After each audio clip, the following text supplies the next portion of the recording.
Bonjour Olivier Routot. Bonjour.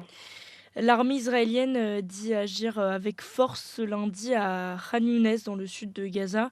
D'abord, quelles informations vous avez sur place concernant les populations dans le besoin dans cette zone? Nous confirmons, nous, effectivement, l'intensité de ces bombardements depuis la fin de la trêve.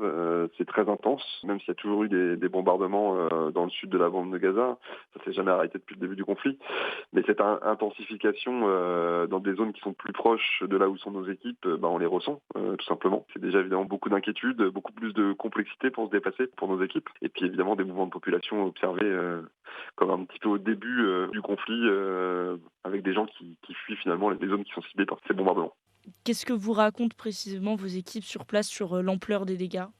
C'est vrai que dans cette crise, on manque de superlatifs, puisque du coup, c'est des choses qu'on décrit depuis déjà des semaines et des semaines. Mais effectivement, ces bombardements incessants, ils ont un niveau de destruction qui est extrêmement important et qui sont observables finalement à l'œil nu, hein. C'est des bâtiments détruits, c'est des gens qui se réfugient dans des centres d'accueil, qui essaient de trouver des zones, même s'il n'y a aucune zone qui sont sécurisées aujourd'hui dans la bande de Gaza, mais qui essayent de trouver des espaces plus sécurisés.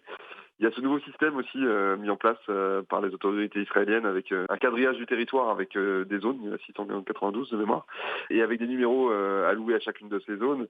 Il permet finalement d'être informé que la zone 45 va être bombardée de manière imminente et qu'elle intime l'ordre à la population gazaoui de quitter cette zone-là. C'est évidemment extrêmement traumatisant, les gens sont obligés de tout abandonner très vite, il y a beaucoup de peur évidemment dans tout ça. Mais surtout, il n'y a pas de garantie de sécurité puisque les gens fuient et il y a des zones qui n'étaient pas annoncées et qui sont bombardées aussi. Des populations à bout de souffle, qui sont apeurées, démunies face à ce qui se passe évidemment. Est-ce qu'on vous raconte par exemple des exemples de familles qui étaient revenues pendant la trêve chez eux et qui ont dû repartir? Déjà, des mouvements de population, il y en a tout le temps. Il n'y a pas une situation qui est homogène et qui s'enchaîne avec des phases très claires.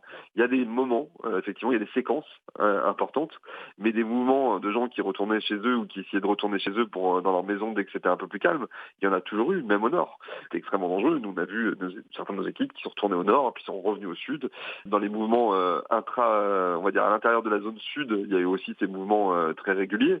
Nous, on a un bureau, une maison collective qui peut accueillir l'ensemble de nos staffs, mais certains préfèrent, pour des raisons soit de sécurité, soit de confort individuel, parfois être chez eux ou pas chez eux. Donc on a 8 familles, enfin 8 staffs et leurs familles qui sont arrivés dans les 2 derniers jours. Les gens n'arrêtent pas de bouger, tout simplement pour leur sécurité d'une part, et puis aussi pour essayer de rester chez eux, de sauver ce qui peut l'être, de ne pas abandonner leur maison à d'éventuels pillages aussi en en étant absents.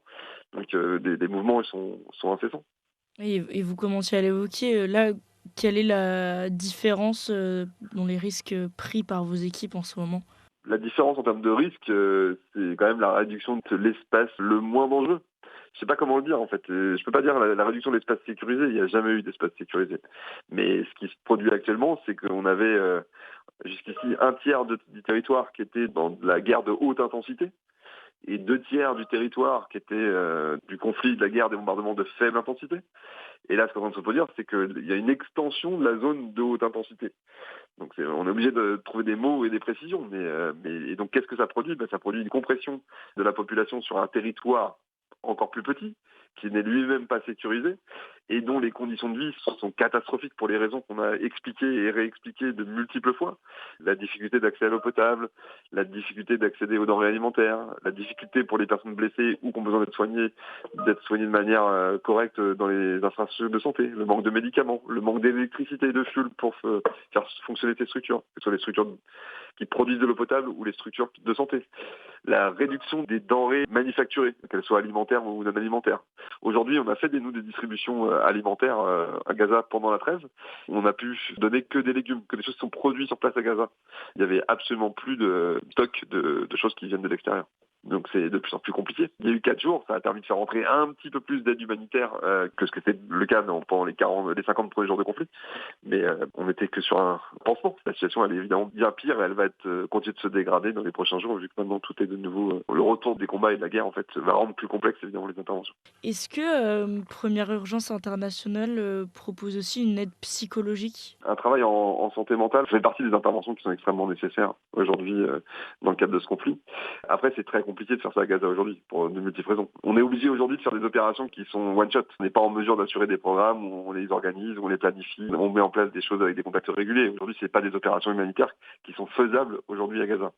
C'est des choses qu'on fait par exemple en Cisjordanie, dans le cadre de nos programmes pour des populations palestiniennes qui sont victimes notamment de tout ce qui est violence des colons en Cisjordanie. Donc ça, oui, là aujourd'hui, c'est des typologies d'intervention qu'il faudrait faire, mais qui sont pas faisables aujourd'hui dans Gaza. Or, dans des structures de santé sur lesquelles nous, on n'intervient pas, on intervient en soutien à ces structures, mais pas directement à la place de ces structures. D'après le gouvernement palestinien, 70% des victimes seraient des femmes et des enfants. Est-ce que ce sont eux aujourd'hui qui sont pris en charge en priorité? Dans toute intervention humanitaire, on intervient auprès des populations et en priorité selon des critères de vulnérabilité. Donc effectivement, les femmes et les enfants sont évidemment parmi les critères qui nous permettent de définir la vulnérabilité toujours des personnes qui sont assistées prioritairement. Ça, c'est pas propre à la situation à Gaza. C'est le b.a-ba, j'ai envie de dire, de toute action humanitaire. Parce que ces personnes sont encore plus vulnérables, elles sont prioritairement prises en charge. Par exemple, pour des distributions alimentaires, on va toujours cibler des femmes chefs de famille, des mineurs isolés, enfin ce genre de choses qui font qu'ils sont prioritaires dans la distribution alimentaire, par exemple. Les télécoms palestiniens annoncent l'interruption des services dans la ville de Gaza et le nord de l'enclave. Dans ce cas, comment communiquer avec vos équipes sur place? Alors ça, c'est une question effectivement essentielle, parce qu'effectivement, la rupture des communications, elle rend évidemment très compliqué le suivi des opérations, le suivi de nos équipes pour leur sécurité. Donc c'est une problématique majeure. C'est pas la première fois, hein. Il y a eu plusieurs fois des coupures annoncées d'Internet ou du réseau de communication sur Gaza. Souvent, il est rétabli quand même au bout de quelques jours. Je pense qu'il y va aussi de l'intérêt pour les autorités israéliennes, notamment en termes de renseignement, de laisser fonctionner le réseau aussi, puisque du coup, ils n'ont pas d'éléments de surveillance via ce réseau-là. Mais ils peuvent avoir intérêt à des moments donnés aussi à les couper. Donc quand ça se produit, nous effectivement, comme je vous dis aujourd'hui, nos équipes sont au sud de Gaza, donc on a doté nos équipes de cartes égyptiennes, françaises et israéliennes, ce qui nous permet de jouer sur les réseaux qui sont accessibles, pas le réseau palestinien, mais le réseau égyptien, le réseau israélien, et on arrive à le capter depuis Rafah ou depuis le sud de la bande de Gaza. Donc on passe comme ça, et puis sinon du téléphone satellite aussi qui fonctionne.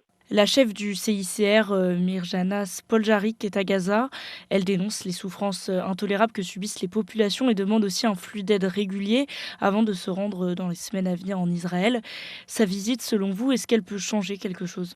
Je ne sais pas si ça peut changer quelque chose, mais elle a raison de le faire. C'est notre responsabilité à tous de faire à notre niveau le témoignage sur la situation qu'on peut observer. D'y aller sur place, ça donne du poids et de la crédibilité à ce témoignage-là. Donc ça, c'est intéressant.